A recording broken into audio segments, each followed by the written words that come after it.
The hills, valleys and beaches of America's most image-conscious conurbation make a fitting backdrop for a flying visit to assess a motorcycle sector where style is more important than substance.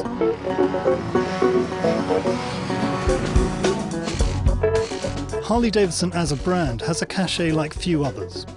With its custom bikes, it has successfully sold a dream of individuality and rebellion to people such as lawyers and financiers who, in their professional lives, would run a mile from the bad and dangerous image that Harley now claims as its own.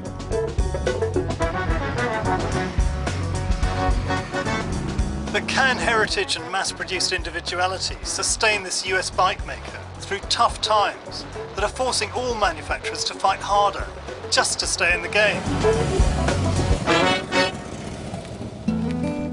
Harley-Davidson, set up in a tiny shack in Milwaukee more than 100 years ago, was not always so pleased to be linked with some of its owners, although it was always happy to sell them bikes.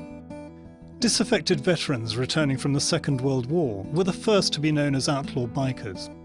They used their D-Mob money to buy cheap war surplus bikes, stripped them down for speed, named one of their foremost clubs after a bomber squadron, and went out in search of fun.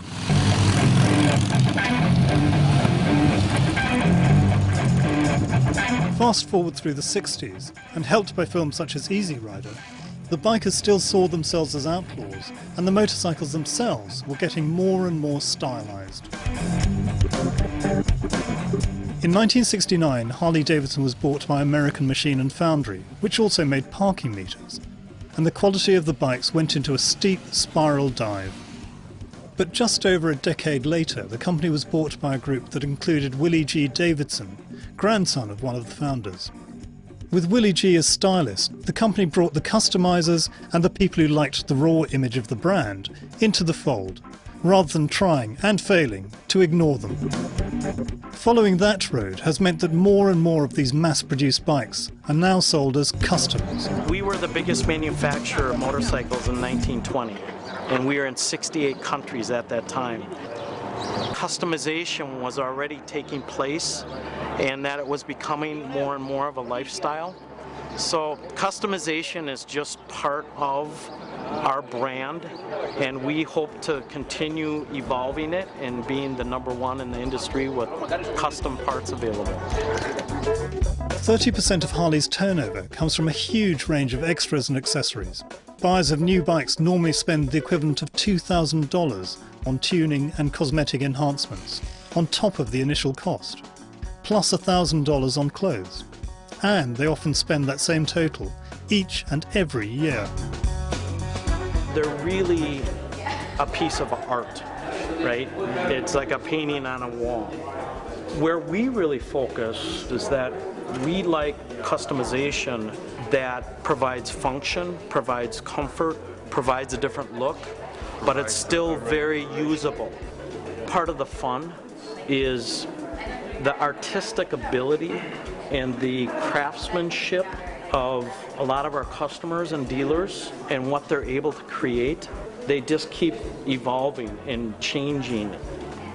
When you're walking through a rally, you truly never see two Harleys alike. Given that it's mainly about looks and image, this one, the Crossbones, rides and handles surprisingly well. These bikes aren't in the same league as the sports bikes I usually opt for, but for gentle cruising, to show off your tattoos, or even out in these winding mountain roads above Los Angeles, they are enjoyable to ride. It's not surprising that what is now an archetypal purveyor of the concepts of independence and individuality is closely linked with a rock and roll lifestyle. But that does carry with it the danger of narrowing the market.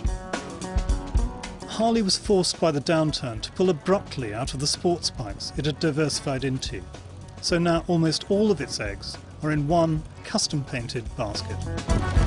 That's a big risk, but given how much loyalty, old and new, there is to this edgy image brand, it seems there's plenty more mileage in Harley's selling of two-wheel dreams. I'm Rohit Jaggi of the Financial Times.